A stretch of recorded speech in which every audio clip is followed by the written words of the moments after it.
스포티비 프리시즌 풋볼 바르셀로나 대 맨시티.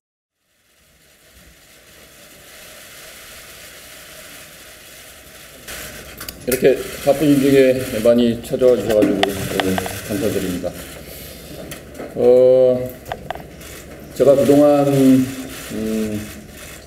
생각했던 것들을 평상시에는 제가 얘기를 했지만은 오늘은 조금 제가 적어왔습니다. 적어와서 제 마음을 좀 이렇게 읽겠습니다. 안녕하세요. 대한민국 축구 국가대표팀 감독 홍명보입니다. 기자회견을 시작하기에 앞서 지난 5개월간 여러 논란으로 국민 여러분께 심려를 끼쳐드린 점 축구인의 한 사람으로서 죄송하게 생각합니다. 오늘 저는 K리그 팬들과의 약속을 저버린 데 대한 한없는 미안한 마음과 무거운 책임감을 갖고 이 자리에 섰습니다. 특히 그동안 저에게 큰 성원을 보내주셨던 울산 HD 팬 여러분께 사과와 용서를 구하자 합니다. 저는 울산 HD 팬 여러분이 보내주신 뜨거운 응원과 전폭적인 지지 속에 다시 감독으로 일어설 수 있었습니다. 그렇기에 이번 선택이 팬 여러분들에게 큰 상처와 실망감을 드렸다는 점에서 다시 한번 고개 숙여 죄송하다는 말씀을 드립니다.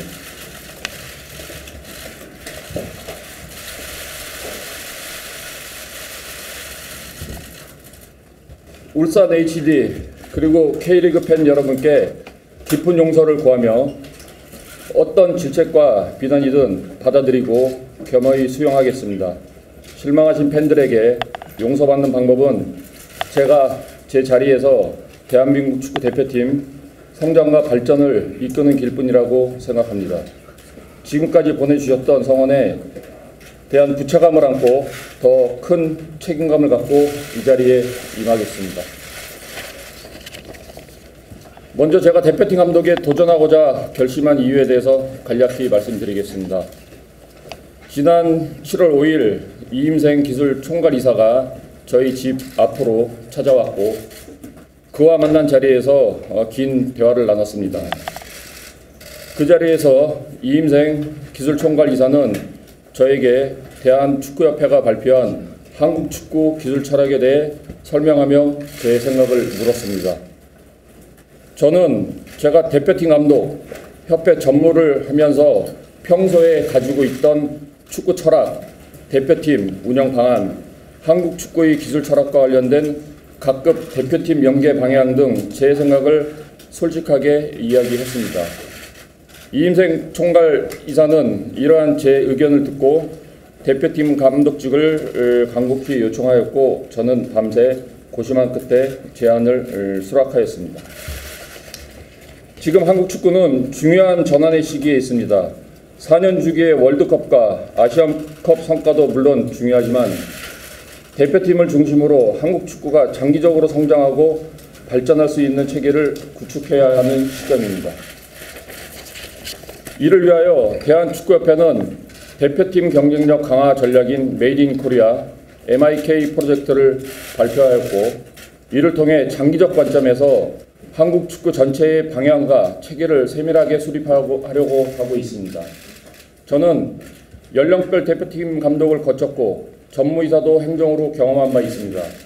이러한 경험을 통하여 체계적인 유소년 시스템 및 적극적인 유소년 발굴이 A 대표팀과 한국 축구 발전에 얼마나 크게 기여할 수 있는지 배워왔습니다. 이후 현장에 복귀하여 K리그 감독으로 활동하면서 K리그의 중요성도 경험하였습니다. 이러한 소중한 경험을 토대로 앞으로 한국 축구의 뿌리인 K리그와 동반 성장하는 대표팀을 꾸려갈 것입니다. 또한 한국 축구의 소중한 자산이 될 젊은 유망주 발굴에도 적극적으로 나설 것입니다. 대한축구협회가 발전적 방향으로 바꾸고자 하는 한국 축구의 미래를 위해선 A대표팀이 선두에서 중요한 역할을 맡아야 합니다. 그리고 이러한 A대표팀의 발전은 K리그 및 유소년 시스템의 발전과 긍정적인 상호작용을 이루어낼 것입니다. 그 부분을 이해했기 때문에 큰 책임감이 생겼고 개인적인 욕심이 아닌 한국 축구 발전을 위해 제가 할 수 있는 역할을 다해보자는 결심을 하게 되었습니다. 이러한 점들이 제가 10년 만에 대표팀 감독으로 다시 도전하게 된 가장 중요한 내적 동기였습니다. 존경하는 축구팬과 국민 여러분, 대한민국 축구는 지금 유례없이 훌륭한 선수들로 가득합니다. 그렇기에 대표팀은 성적으로 표현되는 결과와 한국 축구만의 확고한 방향과 체계의 확립이라는 과정, 두 마리 토끼를 모두 잡아야 합니다. 저는 그 성공을 위해 제가 가진 모든 것을 쏟아낼 것입니다. 많은 분들의 지적과 따끔한 비판의 목소리 전부 겸허히 받아들이겠습니다. 겸손한 자세로 더 듣고 또 들으면서 한국 축구가 계속 전진하는데 저에게 주어진 역할을 다하겠습니다. 다음은 대표팀의 운영과 전술적 방향에 대한 제 생각을 말씀드리겠습니다. 대표팀 운영에서는 존중, 대화, 책임과 헌신 세 가지 정도의 키워드가 중요합니다. 우선 존중입니다. 앞으로 대표팀은 수직적 관계가 아닌 수평적 관계로 팀을 만들어갈 것입니다. 선수는 스태프는 선수를 존중해야 합니다. 선수끼리도 스태프끼리도 마찬가지입니다. 동시에 각자 위치에서 지켜야 할 선은 명확히 해야 합니다. 그 다음은 대화입니다. 많은 리스크는 오해나 소통 부재에서 발생합니다. 문제가 발생하면 스스럼 없는 대화를 가질 것입니다. 감독인 저 역시 대표팀 내의 핵심적인 정보를 선수들과 대화를 통해 공유할 생각입니다. 마지막으로 책임과 헌신입니다. 대표팀 운영의 많은 부분을 오픈하고 정보를 공유한다는 것은 그에 따르는 책임과 헌신을 다해야 한다는 의미입니다. 선수들이 변화를 요구하고 그것이 좋은 방향이라면 저는 코칭 스태프와 받아들일 것입니다. 그만큼 선수들은 그 권한에 대한 책임을 운동장에서 보여주어야 합니다. 저는 이 세 가지 정신이 제대로 심어질 수 있는 대표팀을 만들어낼 것입니다. 또 제가 추구하고자 하는 축구 스타일에 대해서 말씀드리겠습니다. 저는 기본적으로 우리가 공을 소유하면서 경기를 주도적으로 컨트롤하는 것이 중요하다고 생각하고 있습니다. 우리 계획과 전략에 맞춰 경기 흐름을 유도할 것입니다. 물론 상대팀이나 여러 변수에 따라 상황에 맞는 변화를 가지고 가야 할 때도 있을 것입니다. 더 큰 무대에서는 우리가 원하는 플레이를 하기 어려운 상대를 만날 수도 있습니다. 하지만 소유의 목적은 분명히 해야 합니다. 전지성과 과감성을 더해서 공격과 수비를 연결해야 합니다. 결국 소유는 상대를 무너뜨리기 위한 데 목적이 있습니다. 수비적인 측면에서는 상대에게 결정적인 기회를 허용하지 않기 위해 지공 상황과 카운터 상황에 대한 확고한 대비를 할 것입니다. 단 수비 시간은 최대한 짧게 가지고 위험 지역에서 최대한 멀리서 공을 탈취할 것입니다. 공격에 더 많은 시간을 쓰려면 수비에서 강한 원칙과 대응이 필요합니다. 공격과 수비 시 각 지역에서 효율적인 공간 분배를 하고 우리가 어떤 약속된 패턴을 쓸지 훈련에서부터 준비하고 상황에 맞춰 유연하게 대처해 나갈 것입니다. 월드컵이나 아시안컵이 아닌 평시의 대표팀은 짧은 소집 기간 탓에 훈련 이틀 차에 24시간이 상당히 중요합니다. 시즌을 치르고 있는 선수들이 FIFA 규정에 근거해 소집을 하면 경기 전까지 사흘의 준비 시간이 있습니다. 하루는 컨디셔닝, 그 다음 20세간의 경기 전력과 디테일을 갖출 시간이 주어지는데 그 24시간을 얼마나 코칭 스태프가 잘 준비하고 선수들과 공유해서 실제 경기에서 발휘하느냐가 관건이라고 봅니다. 당장 시급한 과제가 9월 시작되는 월드컵 3차 예선입니다. 그때부터 우리 코칭 스태프가 어떤 이틀 차에 24시간 철저한 계획으로 활용을 하도록 하겠습니다. 당장 9월이나 10월의 경기들은 전략적 고민도 해야 합니다.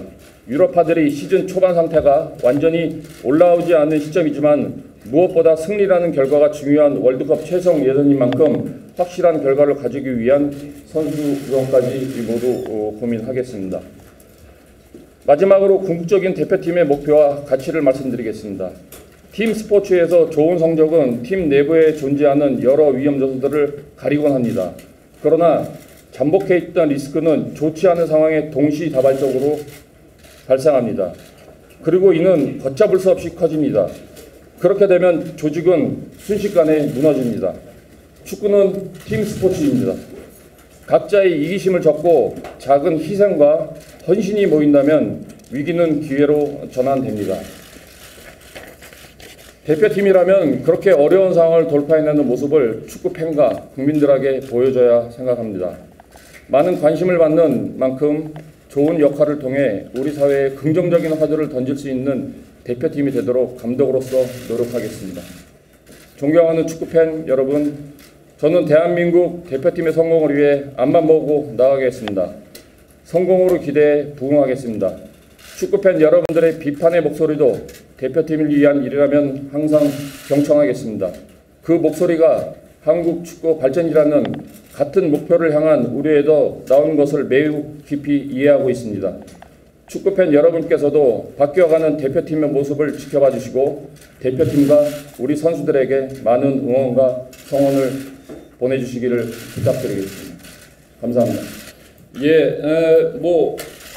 이제 최종 예선을 시작하는 데 있어서 북중미 월드컵의 결과를 하기에는 조금 이른 감이 있다라는 생각이 들지만 그래도 한국 대표팀이 원정 경기의 가장 좋은 성적이 16강 진출이었는데 저희는 16강보다 더 나은 성적을 올리기 위해서 앞으로 많은 노력을 하겠습니다. 그리고 또 이번 유럽에 가서 선수들과 미팅을 했는데 모든 선수들과 같은 형태로 이야기를 했습니다. 첫째로는 저는 감독으로서 이 선수들이 생각하는 바람직한 팀 운영 이런 것들에서 얘기를 들었고요. 또 그리고 좀 더 지금 대표팀에 바라는 점에 대해서 얘기를 들었습니다. 그리고 저는 선수들에게 앞으로 내가 감독으로서 팀을 운영을 해야 되겠다는 몇 가지 얘기를 했습니다. 그래서 전체적으로 선수들과 공감하는 부분이 있었고요. 또 그런 부분들이 어떻게 보면 첫 만남이기 때문에 아무래도 처음 만난 것보다는 이제 9월 달에 선수들이 소집이 되면은 좀 더 분위기가 첫 번보다는 좀 나아질 수 있을 거라는 기대를 가지고 있습니다.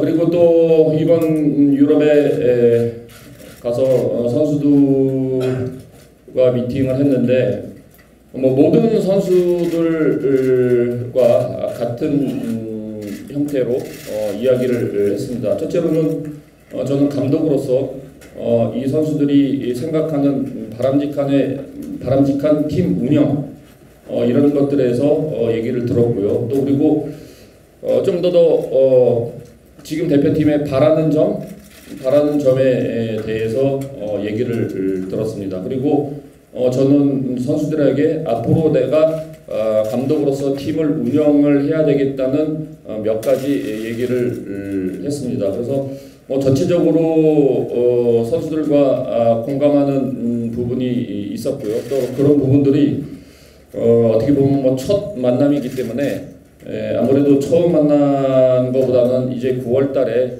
선수들이 소집이 되면은 좀 더 분위기가 첫 번보다는 좀 나아질 수 있을 거라는 기대를 가지고 있습니다. 이임생 이사가 저한테 얘기했던 철학은 아까 말씀드린 대로 한국 축구의 기술 철학, 그리고 MITA, 그리고 지금 대표팀 간의 연계성, 연령별대의 연계성, 그 부분에 대해서 저에게 얘기를 했고요. 저 역시도 아까 말씀드린 대로 제가 그동안 경험을 했던 대표팀 생활이나 또 대표팀 운영 방안에 대해서 이임생 기술이사한테 정확하게 얘기를 했고요. 그리고 또 그 이임생 이사와의 대화 후에 제 마음이 변한 부분에 대해서 말씀을 하시는데, 뭐 다 아시겠지만은 저도 대표팀 감독을 해봤고, 또 그 후 제가 전무이사를 하고 대표팀을 협회를 떠났을 때 그 후에 벌어졌던 일련의 상황들이 굉장히 좀 마음이 아팠습니다. 예를 들면은 2022년 카타르 월드컵에 있었던 여러 가지 문제점들, 그 다음에 또 이번에 아시안컵에 있었던 그런 부분들을 굉장히 좀 안타까워해서 제 역할이 필요하다라는 이임생 이사의 말씀에 제가 고민을 하기 시작이 됐고요. 그래서 고민을 계속 하다 보니까 누군가는 이 역할을 해야 되지 않나라는 생각을 했습니다. 뭐 물론 그게 제가 아니래도 뭐 더 훌륭한 분이 될 수도 있다고 생각했지만은 저는 이게 제 마지막 소임이라고 생각을 해서 결정을 하게 됐습니다.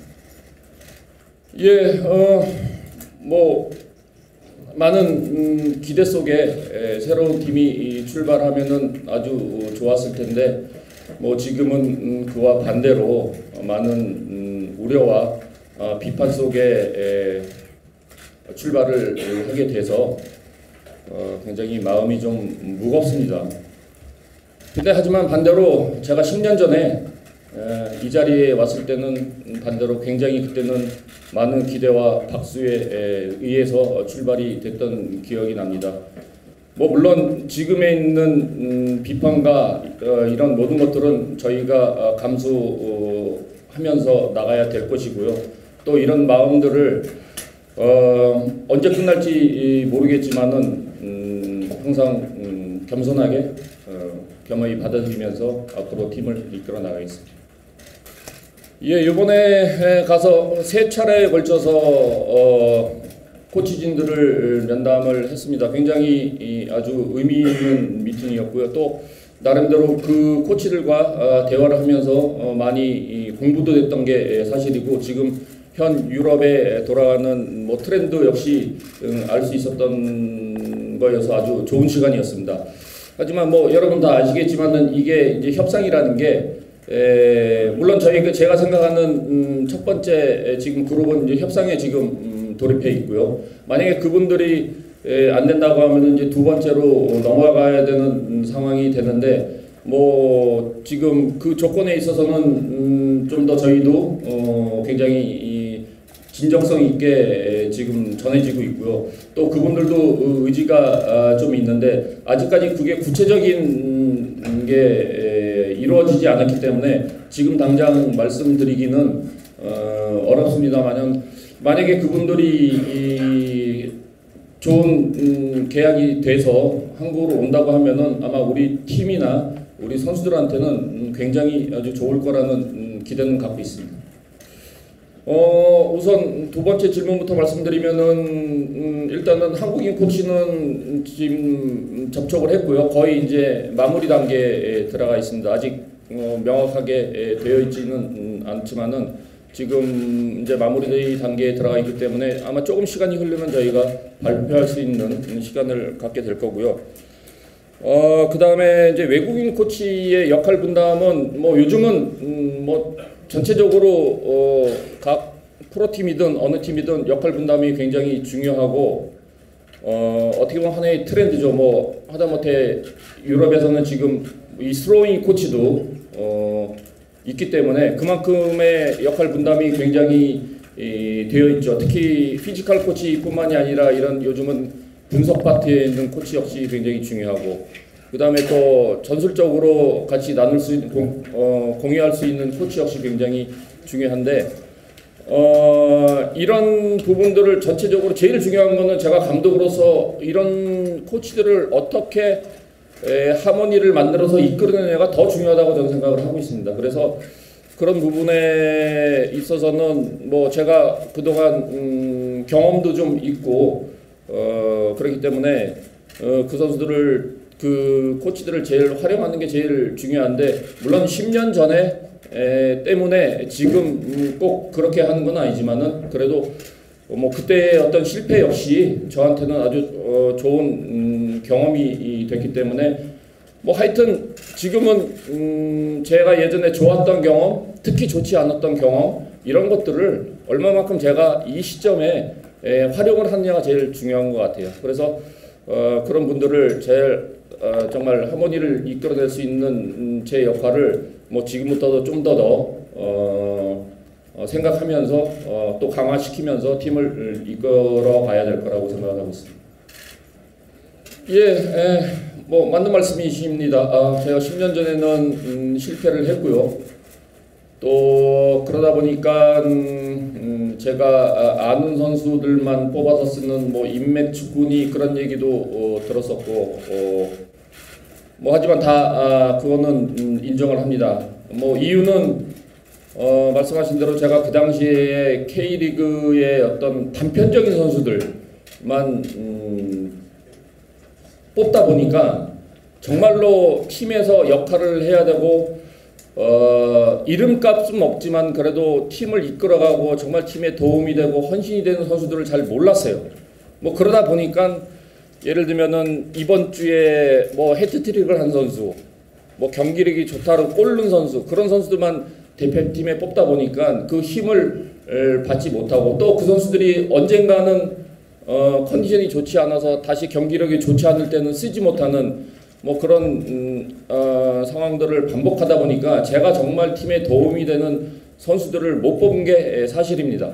근데 하지만 지금은 그래도 K리그에서 3년 반 동안 생활을 했었고 또 각 팀에 있는 뭐 주요 선수들 뭐 또는 주요 선수는 아니지만은 그거를 대체할 수 있는 선수들 뭐 그런 선수들의 어떤 리스트도 제가 가지고 있고 이 선수는 정말로 팀에 헌신이 되는 할 수 있는 선수다. 이 선수는 뭔가 지금 들어가면 경기를 바꿀 수 있는 선수다. 이런 제 머릿속에 있는 이름들이 있다는 게 아마 10년 전하고는 굉장히 많은 차이가 있다라고 저 개인적으로는 그렇게 생각하고 있습니다. 뭐 회장님께서 2020년에 저한테 7월에 그 제안을 하신 게 맞고요. 그 다음에 저는 그 자리에서 이 회장직보다는 저는 현장에 나가고 한 번 더 나가서 한 번 더 하고 싶다라고 말씀을 드린 게 사실입니다. 근데 하지만 이번 같은 경우는 저는 뭐 회장님과의 어떤 사전에 그런 연락 전혀 없었고요. 저는 이임생 그 총괄 이사의 대화를 통해서 그 얘기를 듣고 저는 결정을 했습니다.